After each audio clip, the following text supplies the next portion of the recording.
나의 하나님,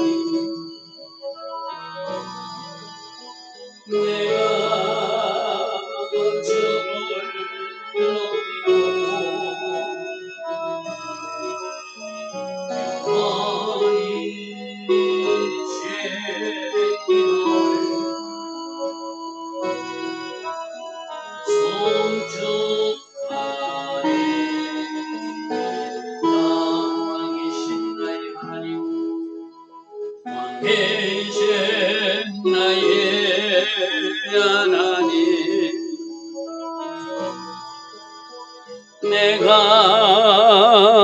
주를 높이고 영원히 죄인을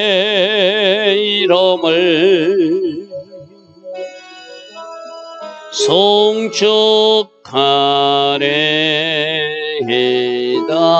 왕이신 나의 하나님, 왕이신 나의 하나님,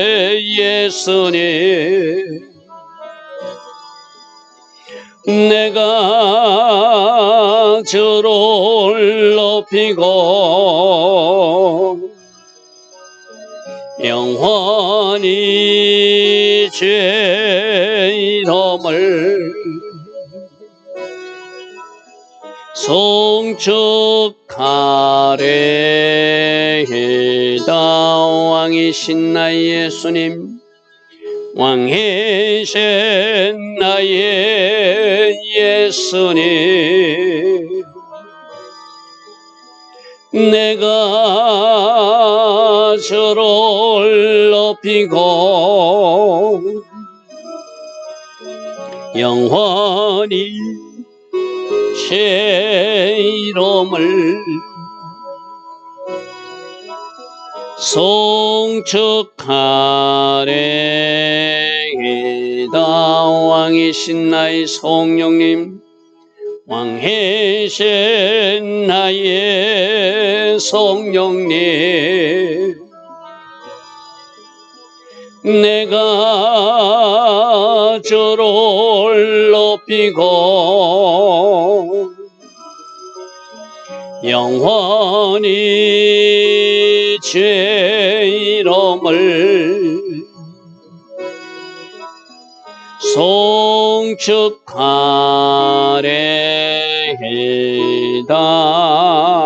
아멘. 좋으신 아버지 하나님, 오늘도 새벽 은혜 주시니 감사합니다. 어제 하루도 주께서 주신 은혜로 살아낼 수 있었습니다.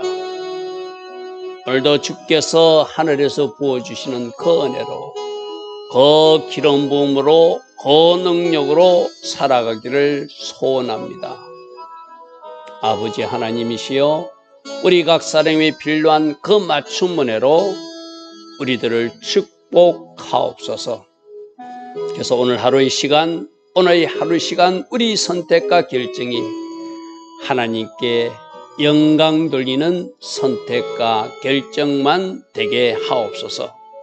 오직 성령으로 다스려 주시고 성령으로 통제하시고 성령으로 간섭하여 주시는 그 은혜로 우리와 함께 하옵소서. 예수와 하마시아 이름으로 감사하며 기도드리옵나이다. 아멘. 오늘도 새벽에 일어나 하나님을 예배하는 여러분들 축복합니다. 자, 오늘은 이사야서 19장 1절부터 17절, 애굽에 대한 또 심판, 지금 계속 심판 이야기가 아수르 심판, 바빌론 심판, 블레셋 심판, 그 중에서도 남길 자는 남기고 보할 자는 보하는데, 이제 특별히 구스 사람들은 너희들은 내가 은혜를 줄 것이다, 보호할 것이다, 그러므로 두려워하지 말고 너희들 땅으로 돌아가는 그런 위로와 근면의 말씀도 주세요. 그죠? 이사야에서 계속 반복되는 게 심판 이야기와 회복과 구원, 위로 이야기, 거기서 반복해서 일어납니다. 자, 오늘은 또 애굽에 대한 경고라. 어제 하나님이 말씀하셨어요. 나는 조용히 감찰하고 있다, 다 보고 있다. 마치 태양이, 구름이 그 농작물의 필루에서 태양을 쬐고 구름을 허락하듯이 지금 사용하는 막대기들도 내가 필요해서 그들에게 허락하고 있다, 허용하고 있다. 그러나 내가 감찰하고 있는데, 내가 보고 있는데 그들이 내가 허락한 선을 넘으면 그 막대기 꽃을 내가 꺾어버릴 것이다. 그 가지를 꺾어버릴 것이다. 이것이 하나님이 정한 원칙이에요. 자, 애굽도 하나님이 또 그들을 아수르 반대편에 섰을 때는 어떤 의미에서는 보호하는 의미도 있었어요. 그러나 또 이 애굽이 하나님이 정한 선을 넘으니까 그 세상 나라 애굽을 심판한다는 얘기가 오늘 이야기거든요. 애굽에 관한 경고라. 보라, 여호와께서 빠른 구름을 타고 조용히 감찰했던 하나님이 신속히 개입해야 될 이유를 발견했다는 거예요. 우리도 마찬가지거든요. 잠잠히 이렇게 봐주시다가 저러면 안 되는데, 저러면 안 된다고 빠른 구름을 타고 여호와께서 임하시는데, 빠른 구름을 타고 여호와께서 임하시는 것이 복주기 위해서 임하셔야 되는데, 우리를 징계하시거나 우리를 어떤 하나님이 우리를 심판하기 위해서 오신다는 것은 불행한 일이죠. 그죠? 내가 늘 이야기하잖아요. 하나님은 어떤 하나님으로 오시는지 우리가 초청하게 돼 있다. 신속하게 오시는데 복주기 위해서, 문제를 해결하기 위해서, 질병을 고쳐주기 위해서, 돌파를 주시기 위해서, 찰나의 하나님으로 우리를 채워주기 위해서 신속히 오시는 하나님이기도 하고, 우리가 잘못했을 때 그것을 막아서 그조차라도 하나님이 구원과 연계시키려고 신속히 징계하시고 간섭하는 경우도 있겠죠. 그죠? 이것이 바로 빠른 구름을 타고 임하시는 하나님. 어디에 지금 임하죠? 애굽 땅에 빠른 구름을 타고 임하시려니 애굽의 우상들이 그 앞에서 떨겠고, 진짜 참신이신 하나님이 나타나니까 가짜신은 벌벌 떨겠죠. 그죠? 애굽인의 마음도 그 속에서 완전히 녹아내릴 것이다. 하나님이 심판하시고 하나님이 일하시면 어느 누구도 막아낼 수 없음을 역사에서 보고 있는 사람들은 우리나라에도 그 일이 임하네 하고 두려우며 떠는 일이 일어나겠죠. 빠른 구름을 타고 임하시는 하나님. 애굽의 우상들도 떨 것이고 애굽 사람들의 모든 마음도 녹아내리는 일이 일어난다. 왜? 심판이 임하기 때문이다. 자, 이 심판은 특별히 하나님은 전쟁을 통해서, 기근을 통해서, 전염병을 통해서, 악한 지도들을 통해서, 이것이 네 개의 고전적인 방법이라고 했어요. 그죠? 그 전쟁하고 비슷한 외부의 적이 쳐들어오는 것이 아니라 내부 자기들끼리 싸우는 내란이 일어나서 애굽을 심판하는 방법이 첫 번째 심판하는 방법. 이것도 방법이거든요. 우리나라도 막 심하게 지금 우리 남과 북이 싸우고 있는 거, 이것도 하나님 심판 중에 하나예요. 세계 유일한 분단 국가로서 쪼개진 나라가 우리나라잖아요. 이게 하나님 심판하신 거거든요. 근데 우리가 회개로 다시 통일된 국가로 나아가야 되겠죠. 이런 쪼개진 나라 속에서도 또 나라가 나누어져 가지고, 뭐 지금 우리나라 보면 완전히 반쪽 나누어져 있잖아요. 이것도 하나님의 심판 중에 하나다. 총뿌리만 안 가지고 있을 뿐이지 입술의 칼로 막 상대를 베고 있잖아요. 댓글이란 이름으로 상대를 공격하고 있잖아요. 데모 부대로 찾아가서 막 항의하고 있잖아요. 내 편과 네 편을 너무 나누어서 이렇게 갈등하고 이렇게 하나 되지 못하는 것도 하나님의 심판이에요. 자, 오늘 보십시오. 내가 애굽인을 격동해서 또 다른 애굽인을 치게 할 것이다. 각기 형제를 치게 될 것이고, 각기 이웃을 치게 될 것이고, 이쪽 서금이 저쪽 서금을 치게 될 것이고, 이쪽 나라가 저쪽 나라, 이제 나라는 것은 지방 정부를 말하거든요. 나라가 크니까 우리나라가 만일 예를 들어서 강원도하고 경기도하고 싸우듯이, 만일 그렇다면은 경기도가 강원도를 치고 강원도가 경기도를 치듯이 지방 정부끼리도 싸우는, 이게 내란 또는 내적 갈등, 민족끼리 싸우는 것, 이게 전부 다 하나님의 심판이라는 거예요. 이 2절 말씀을 오늘 대한민국과 북한이 잘 하나님 믿는 사람들은 묵상해야 될 말씀이에요. 왜 세계 유일의 분단 국가로 남아서 이렇게 총뿌리를 겨누고 핵무기를 가지고 위협하고 있고, 우리는 또 미국과 동맹하면서 그 전쟁을 막아낼 것이라고 말하고 있는가? 바로 나라와 나라, 민족이 민족을, 성읍이 성읍을, 각기 형제를 이웃을, 애굽 사람이 애굽인을 치는 자기 민족끼리 싸우는 일이 하나님의 심판이라는. 자, 두 번째는 애굽인의 정신이 그 속에서 쇠약해진다는 것은 올바른 분별력과 판단력이 없어지고 흐려지게 만든다는. 여호와를 경외해야 진짜 지혜가 생기잖아요. 하나님을 안 섬기느니 혼미한 정신으로 분별력이 없어요. 여러분, 우리도 똑같거든요. 우리가 하나님 앞에 바르게 서지 못하면 우리 판단력이나 우리 결정이나 우리 선택이 다 잘못된 오류된 선택, 에러가 발생한다는 거예요. 그래서 우리가 하나님 앞에 바르게 서야 돼요. 하늘의 지혜로 살아야 되거든요. 날마다 하나님이 부어주신 그 지혜로 기름 부음을 살아야 되는데, 우리가 하나님 관계가 어그러지면은, 바르게 정렬되지 못하면 우리들의 정신도 혼미해져서 쇠약해서 바른 분별력과 판단력을 가지지 못하고 엉뚱한 결정을 하고 산다는 거예요. 그래서 하나님이 첫 번째 서로가 싸우게 하는 것, 두 번째는 그들의 정신을 혼미하게 해서 그들의 계획이 다 무너지게 하는 것. 그래서 그의 계획을 내가 깨트리니 애국 사람들이 하려고 하는 것이 안 된다는 거예요. 우리도 그런 경우 있잖아요. 뭔가 하려고 하는데 안 되는 거 있잖아요. 그럼 어떻게 해야 되죠? 하나님께 돌아와서 하나님을 예배하고 그 다음에 그 일을 추진하고 하나님께 기도하고 그 일을 추진해야 되는데, 예배도 안 하고 기도도 안 하고 하나님 관계가 엉망인처럼 뭐 하려니까 무너지고 오류, 에러가 발생하는 것이죠. 이게 또 하나님의 심판이라는 거예요. 그러면 이런 일이 잘 안 될 때 어떻게 해야 되죠? 하나님 앞에 무릎으로 나와야지 정상적인 하나님의 사람들 모습이겠죠. 그런데 우리 하나님의 사람들도 잘 안 될 때 누구 찾아간다고요? 무당집 찾아간다.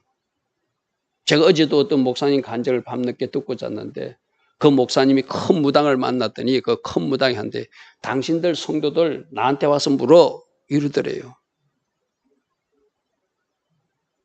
참 안타까운 일이죠. 그 사람들은 하나님 있는 사람 아니겠죠.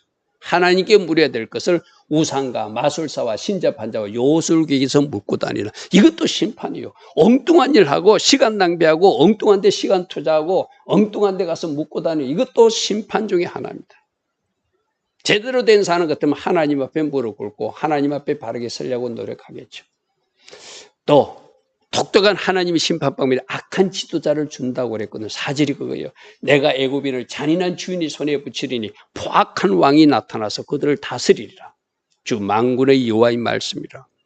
심판은 어떻게 내전이 일어나고 그들이 정신력이 혼미해지고 엉뚱하게 무당 찾아다니고 또 포악한 왕이 남겨서 그 나라를 다스리는 것. 이 모든 것도 하나님이 심판하는 애굽인의 모습이었어요. 자, 다섯 번째 때는 자연재해. 하나님이 심각한 가뭄을 주신대요. 나일강이 굉장히 크거든요. 나일강이 굉장히 크니까 나일강 사람, 그 애굽 사람들이나 그 유대 사람들도 나일강을 바다처럼 여겼어요. 그래서 성경이 지금 5절에 보니까 바닷물이 없어진다는 것은 너희가 자랑하는 그 나일강이 없어질 것이다. 하나님이 심각한 가뭄을 주서 비가 내리지 않으니까 그 수원이 풍부했던 나일강도 말라버리게 하실 수 있는 하나님. 강이 잦아서 마를 것이고 강들에서는 악취가 날 것이고 애굽은 강물은 주들고 마름으로 그게 갈대와 부들도 시들어서 완전히 말라버린 땅이 되는, 결국 나일강이 마르면 농작물에 심각한 문제가 생겼죠. 양식이 떨어지게 되겠죠.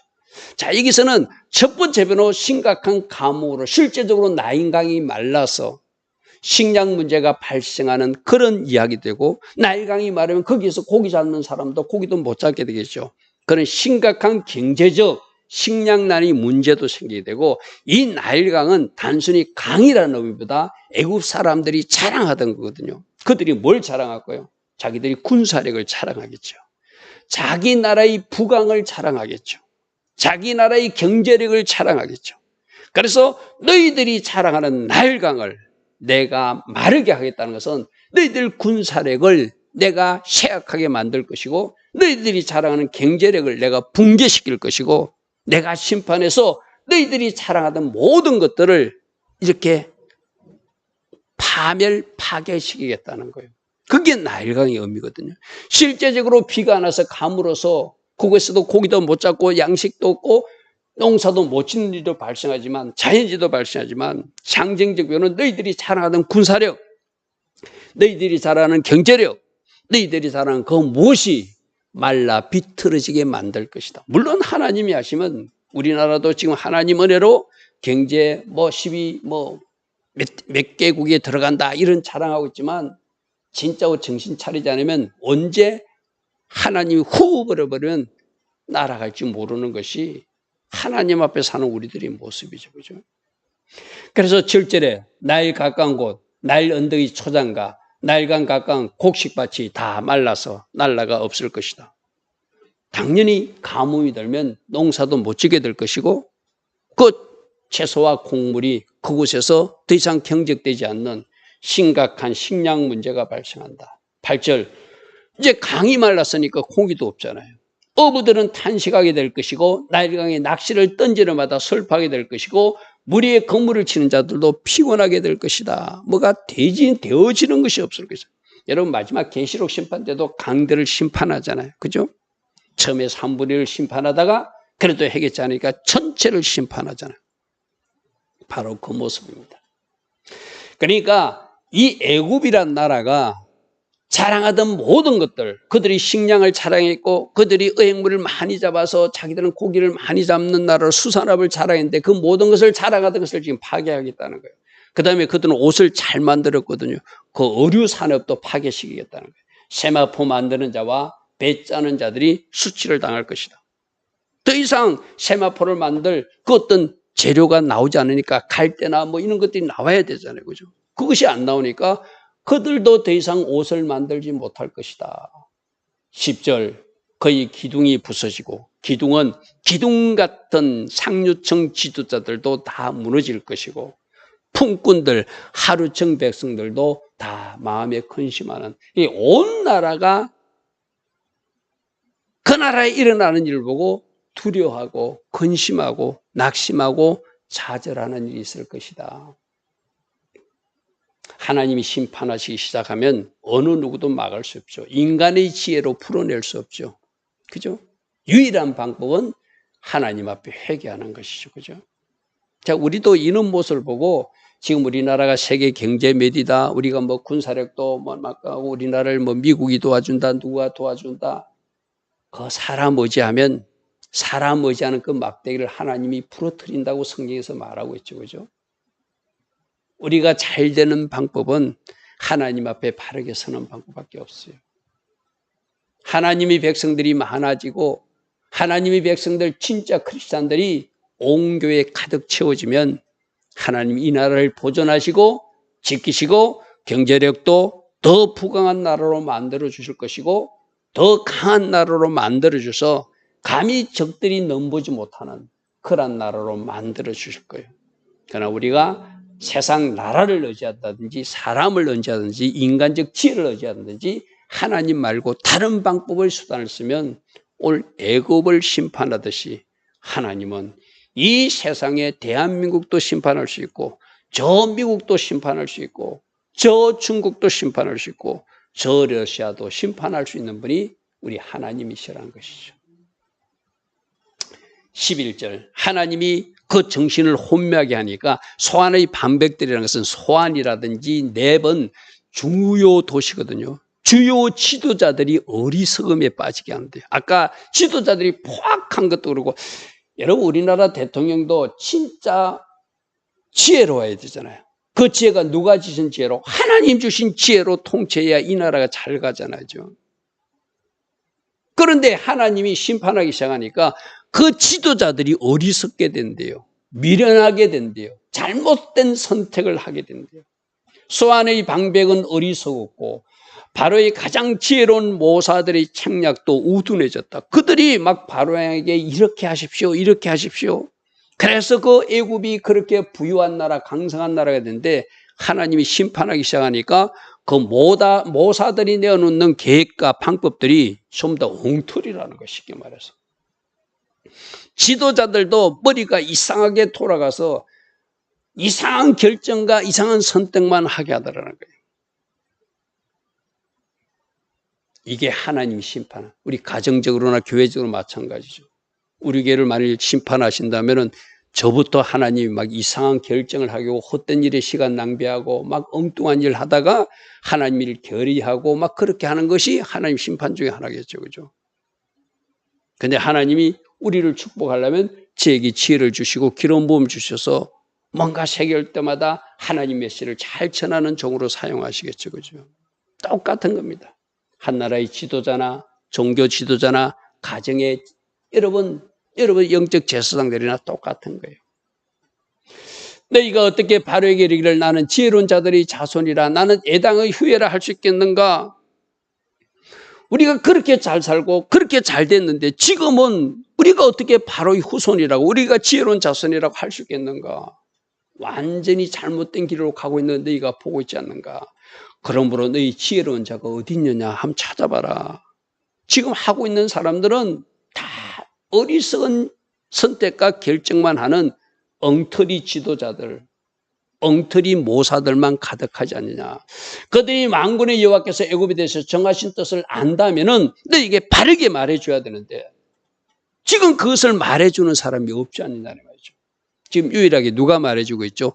이사야 선지자를 통해서 하나님이 종 이사야 선지자가 애굽에 대해서 말해주고 있는 거예요. 그래서 깨어있는 선지자는 참 중요한 것이죠. 애굽에 아무리 찾아봐도 마치 요셉이 팔려갔을 때 그 꿈 해몽할 사람이 아무도 없었잖아요. 지혜로운 사람은 요셉 한 사람밖에 없었잖아요. 그렇듯이 이 나라가 지금 그런 나라예요. 그들이 머리로 풀지 못하는 거예요. 지금 하나님이 계획하신 것을 풀어서 백성들에게 설명해 주고 우리가 어떻게 해야 된다고 바르게 인도해야 될 지도자도 없다는 거예요. 있으면 말해보라는 거예요. 못한다는 것이죠. 그죠? 지금 유일하게 하나님 종 선지자만 그것을 알고 그들에게 지금 전달하고 있을 뿐이죠. 자, 13절입니다. 소한 방백들은 어리석었고 노바의 방백들도 미혹되었도다. 이 중요한 지도자들이 그렇게 살고 있다는 거예요. 그들이 애굽 종족이 모퉁이들처럼 주춧돌처럼 바르게 딱 서 있어야 바르게 가는데 그들이 흔들거리는 이빨처럼 잘못 서 있으니 애굽을 그릇가게 하고 있도다. 이것조차도 심판이라고 그래서 그죠? 여호와께서 그 가운데 어지러운 마음을 섞으셨으므로 그들이 애굽을 매사에 잘못 가게 함이 취한 자가 마치 토함에서 비틀거린 것처럼 상상이 되잖아요. 누가 이렇게 했다고요? 하나님이 어지러운 마음을 주고 바른 분별력이 없게 하니까 그들이 매사에 잘못 가게 하고 있고 마치 술 취해서 비틀거리는 사람처럼 애굽이 그렇게 가고 있다는 것이죠. 애굽에서는 머리도 꼬리도 종려나무도 갈대도 아무 할 일 없는 지도자도 그렇고 평민도 그렇고 하층도 그렇고 모두가 아무런 방법을 가지지 못한 그런 사람들이라는 거예요. 그래서 그날의 애굽이 부녀와 같을 것이라는 것은 여자들이 겁을 먹고 우는 모습을 지금 이야기하는 거예요. 애굽 전체가 겁먹은 여인들처럼 두려워 떨게 될 것이다. 왜? 그들이 만군의 여호와께서 흔드시는 손이 그들 위에 흔들림으로 말미암아 떨며 두려워하게 될 것이다. 어떤 방법이라도 있으면 좀 안위가 되잖아요. 그죠? 아무런 방법이 없어요. 해도 안 돼. 자꾸 잘못된 길로 가고 어리석은 길로 가. 저 유다 땅에 하나님이 뭔가 일하시는구나 하고 그들이 깨닫게 되면 방법이 없을 때 낙심되고 두려우고 떨게 되겠죠. 그리고 17절에 이렇게 말합니다. 유다 땅이 애굽의 두려움이 되리니. 자, 여기서 잘 보십시오. 하나님 믿는 백성 저 남유다도 하나님이 심판하고 징계하셨다는 소문을 너희가 듣게 될 것이다.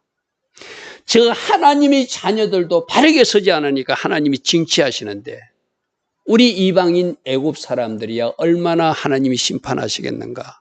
그래서 저 남유다 땅의 소식이 두려움이 되리니 이는 만군의 여호와께서 애굽에 대하여 정하신 계획, 심판하실 계획으로 말미암이라. 이 소문을 듣는 자마다 다 떨게 될 것이다. 다 떨게 될 것이다. 자, 하나님은 애굽이라고는 강대국도 하나님이 인생 막대기로 사용하실 때는 사용하시지만 또 꺾으실 때는 꺾으시더라는 거예요. 그러니까 내란이 일어나고 경제적 붕괴가 일어나고 그들이 사랑하는 나일강이 마르듯이 군사적 붕괴가 일어나고 그 나라가 쇠락하기 시작하더라는 거예요. 특별히 어리석은 지도자들이 어리석은 결정을 하고 악한 지도자가 나타나고 이런 모습들을 오늘 우리에게 보여주고 있어요. 그죠? 이 모습을 오늘 우리 대한민국에 잘 묵상해 보시고 우리 기도 제목이 나오는 이 새벽 되기를 바랍니다. 좋으신 아버지 하나님, 빠르게 구름을 타고 애굽의 심판이 임한다고 그 예언을 하고 있습니다. 애굽의 지혜자들은 아무것도 모르고 있지만 함께 있는 종 이사야 선지자가 하나님의 뜻을 예언적으로 지금 전하고 있습니다. 우리도 늘 깨어 있어서 하나님이 미리 말씀하실 때 순종하게 하시고 미리 말씀하실 때 돌이켜서 하나님 기뻐하신 길을 걸어가는 우리 모두 되게 하옵소서. 예수와 하마시아 이름으로 감사하며 기도드리옵나이다. 아멘. 지금은 우리 주 예수 그리스도의 크신 은혜와 하나님 아버지의 영원하신 사랑과 성령 하나님 오늘도 우리 안에서 내주하시며 늘 성령으로 조명하여 주시고 때마다 일마다 기름 부어주시며 하늘의 지혜를 더하여 주시는 그 은혜가 오늘도 새벽에 일어나 하나님을 예배하며 새롭게 결단하며 달려가기를 소원하는 복된 주의 자녀들 머리머리 위에 이 땅에 있는 모든 성도님들 위에 지금부터 영원토록 영원히 함께하여 주시기를 간절히 축원하옵나이다. 아멘. 주님 감사합니다. 주님 감사합니다. 어떻게 심판하시는지 우리에게 이렇게 보여주시고 말씀하여 주시니 감사합니다. 대한민국을 놓고 더 기도하게 하시고 세계 열방을 놓고도 더 기도할 수 있는 중보자의 자리로 나아가는 우리 모두 되게 하옵소서. 주님 감사합니다. 주님 감사합니다. 주여 아버지여